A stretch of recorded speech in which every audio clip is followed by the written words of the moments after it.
Selamat pagi dan salam sehat buat kita semuanya. Bapak, Ibu, dan saudara-saudara yang dikasihi Yesus Kristus, sebelum kita mendengarkan firman Tuhan, mari kita berdoa.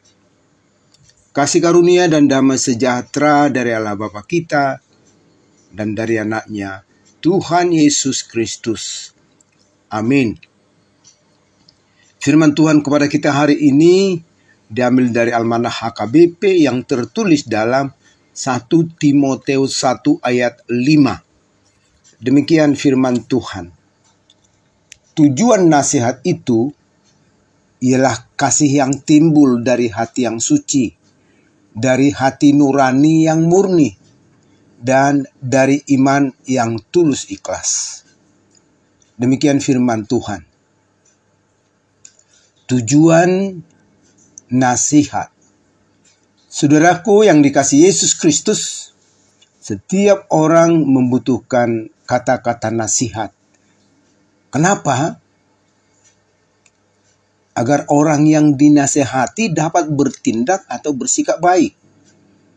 Jadi misalnya seseorang itu dinasehati supaya yang bersangkutan dapat melaksanakan atau melakukan sesuatu sesuai dengan aturan yang telah ditetapkan. Makanya nasihat itu sangat perlu bagi setiap orang. Oleh sebab itulah, ketika kita memberikan nasihat, kita juga harus menunjukkan sikap yang benar juga. Saudaraku di dalam Yesus Kristus, dalam nasihat ini Paulus mengingatkan Timoteus bahwa dalam memberi nasihat, hal yang sangat penting diperhatikan adalah ketulusan dan kemurnian, atau nasihat yang dilakukan haruslah oleh iman kepada Tuhan dan berdasarkan cinta kasih serta hati yang tulus.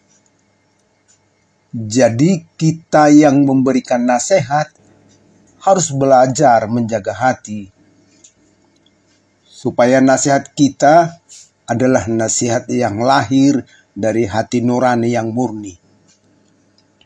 Soalnya sangat berbahaya jika kita memberikan nasihat yang menyesatkan.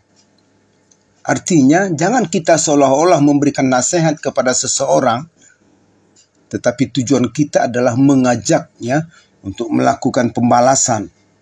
Misalnya, kalau ada seseorang yang dijahati, maka nasihat kita haruslah nasihat yang benar, bukan nasihat yang memanas-manasi, bukan nasihat yang memprovokasi. Jangan kita berkata, kalau saya dibuat begitu, sudah langsung saya hajar, dan seterusnya. Seharusnya nasihat itu betul-betul dari hati yang murni, yang bertujuan untuk kedamaian dan kebaikan bersama. Selanjutnya juga dikatakan, menasehati dengan iman dan ketulus ikhlasan. Artinya nasihat yang diberikan haruslah berdasarkan iman. Misalnya seperti yang kita katakan tadi, ketika ada orang yang mau balas-membalas, maka kita harus menasehatinya. Bahwa orang percaya tidak boleh saling membalas, tetapi iman kita mengajarkan untuk memaafkan, mengampuni, bahkan juga mendoakan dan memberkati.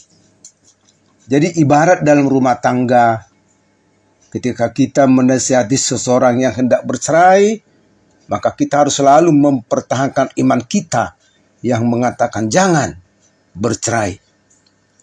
Jadi nasihat yang kita sampaikan harus membuat orang yang mendengar semakin beriman kepada Tuhan, bukan justru meninggalkan Tuhan atau melanggar firman Tuhan. Oleh karena itu saudara-saudaraku, ketika kita hendak memberi nasihat, kita harus benar-benar sadar apa yang mau kita sampaikan dan mohon tuntunan Roh Tuhan, sehingga kita tidak menjadi batu sandungan bagi yang lain. Amin. Tuhan memberkati dan selamat beraktivitas.